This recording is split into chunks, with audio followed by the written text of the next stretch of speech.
Yeah. Ne ma kwaba edeba Adom TV.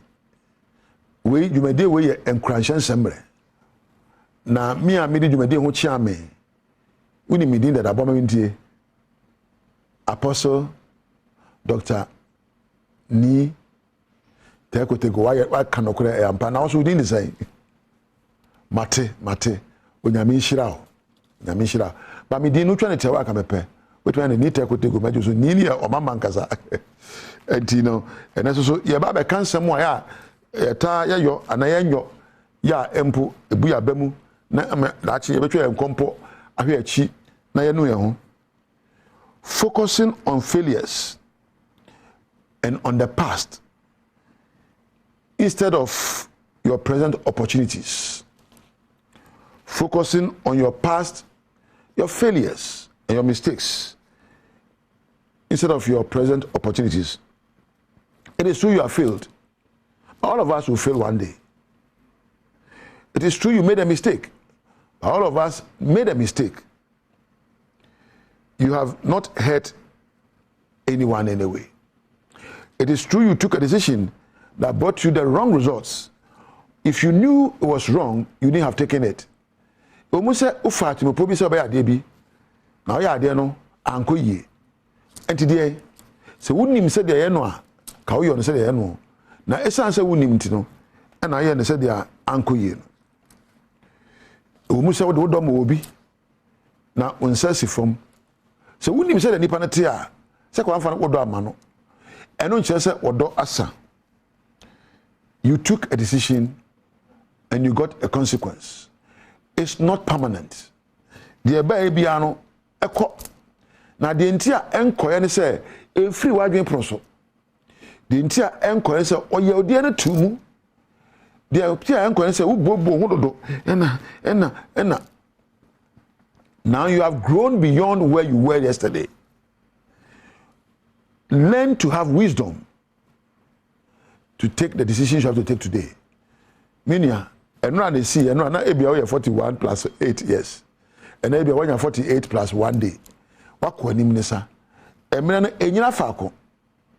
Emina eya adane edwada baba, ebrana baba. Ukura baba na meme na ne kwese da ne de didi so aba. Na wo de ote faako, wo te dwada mu, emira ukwada beto wo. Wo te dwada mu, wo mira afiara beto wo. Wo te kwese da mu, wo mira empo ebrana beto wo. Ena ubu abrabo se de wo te nanu mu. Enye yesada. Wanyini. Wako anim. Enti ka hu se adesua bia wo so no nra no. Enye adwuma ne.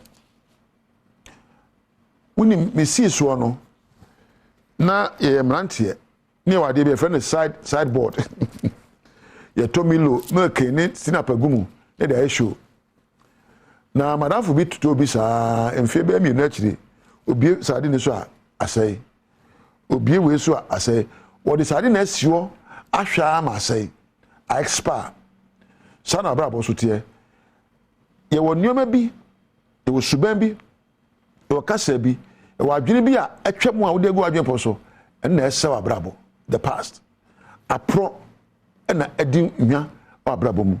Throw away the past. Don't be infected by the wounds of yesterday. Kotwana corona nya wo no eko de ye wo no enya hwe gugu no wadi nkugu no from so no why dada nemum no. It is better to have a full life of small wounds and failures which will help you to learn than to live a life of regrets.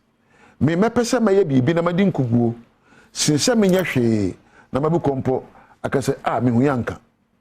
Me pese me de me dom obi na me say from since man ko hu say do dote me pese me yade bia ma oman ene mabusua na empo obi hu ena mase since me nye na menu me hu abrabo mu akoda oso na nte a otehwe na asore na abuka na osanwa kakra di eye na hwe ase ne so de mu na obi sua ade onte you say me tehwe me so bia me sa tehwe obi me nanti biom o makoda bi sada me tehwe me nanti biom me ka fom akwaya sa onti me nanti de mo tehwe no na mama na sorry e fe kaka so ba na me fe sana babote be ba ote hwe no pagya ho na propro ho na ko anim de ode ye wo no he ensuda onyame wo bu atan abiri biara sempo nipa na ye obone se den a jemu mananka enye se woni wo mre na de aye ne se wo de cha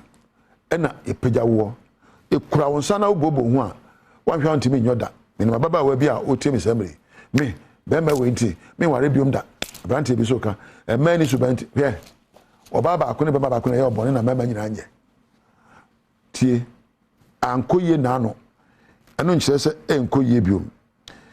Oftentimes we learn out of our pains, and with patience we can make a lasting progress. Abribia de enye beto wo abribia de ensem fata beto wo no nyabotre ensu usumpo agya esu no usu eye ba usu agya esu no unu hu kakra agya udi ero kakra agya na ka che se afi atwamko we susu atwamko na many den na no ati kromu a covid bae mu hye we enkoye se ko bibia e nemre. Do not let time pass and stay in the past. Don't spend the rest of your life thinking about why you didn't do what you can do right now. And transfer na we dear obia koye obia anye ne yie na no me koye yesre me di nkugu me nya biom enya bida. So wodi nkugu a ebia no ne bi na wan hu yo na ma wodi nkugu.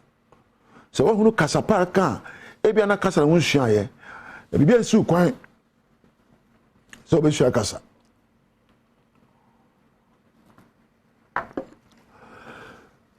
fache me bibia nsi kwan so be hua ne eyo babo no ye koyanim entra enra mu mubra entra nkugu mu na hwase mu ne mfonso mu mubra hwade firi mu na fa bu bra wate na meja wo na mjiri se ne ameno akai wo hwade kakra firi mu enyina ne ankoye nura mu emfa mu ochina bra enyina nkugu a ugdi ye nura mu emfa mu abra bo china se menye biom enyina se wonsa si fom enura na nka se menye biom hwia de esefata na sinkete na ye de esefata onyame enka ho may the osmosis and a bright ase e was sound na mada MCR fo ase na mada me camera Adom ase na mada lighting fo so ase na krakra mada obema ba kope